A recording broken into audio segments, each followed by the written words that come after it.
you talk about communicating and candor and being able to discuss whatever. I'm a big believer in that. I think there's no doubt if you can't communicate with those around you, I mean, things just fall apart. And that is being honest. I mean, yeah, we don't like confrontation. I'm similar. I want to make sure that people are in a good place, but I also know it's important to be lucidly communicative and very, very, just clear at so many levels.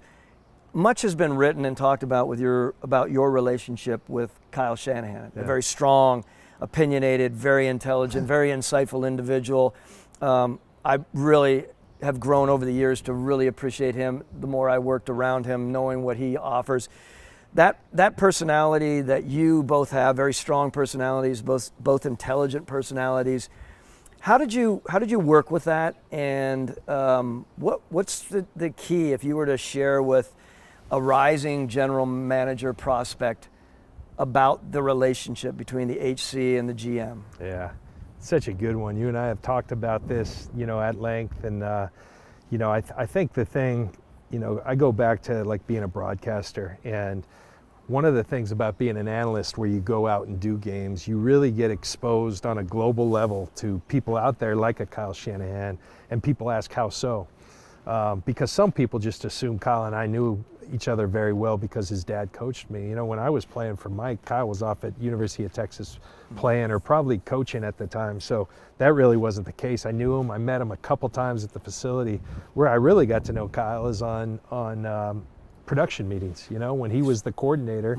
And you always talk. And like when you did Kyle's teams, the offenses were usually top 5. So you probably want to talk to the play caller. And I remember Kyle, a lot of guys come in, on a Friday afternoon, and, it's a tough deal because all they want to do is get home. That's the end of the week in football, and everybody wants to get to their family. So Kyle would always do something interesting. He said, hey, I'll give you whatever you want. I trust you. But could we talk Friday night, like at 10, once I put my kids down, because this is really my family day. And so Kyle and I used to get on the phone, and man, every time I'd come out of that conversation, I'd say, holy cow, this guy's bright. He really, I just learned football in that conversation.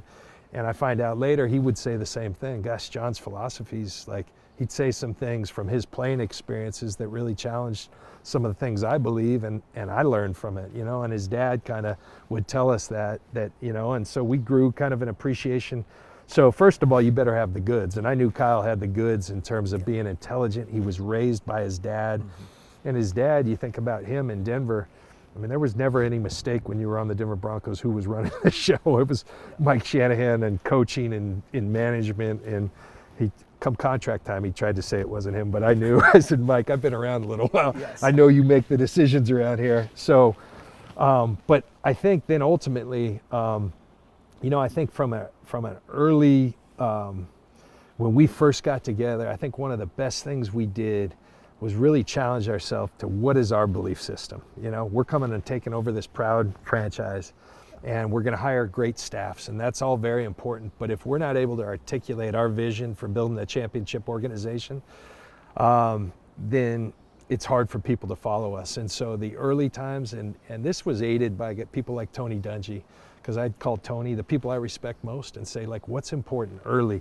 And he said, just spend time with your head coach, because, just spend time watching film, spend time talking family, because through that, you're going to start talking philosophies.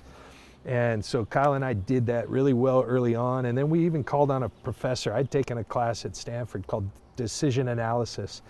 And one of the great things in that class, and this is when I went back to finish my degree, was they taught you how to build a vision statement. This professor, Burke Robinson, who had run big companies, taught about writing an effective vision statement.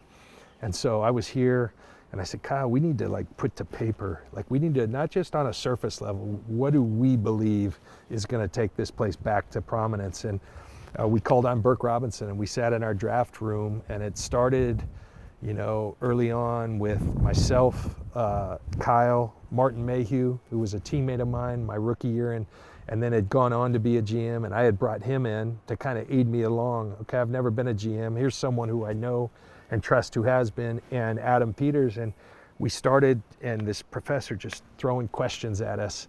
And we came out with this vision statement, and it was all for our first draft. And that's really our guiding principle now. It's a document, but it's more than that. It's what we believe.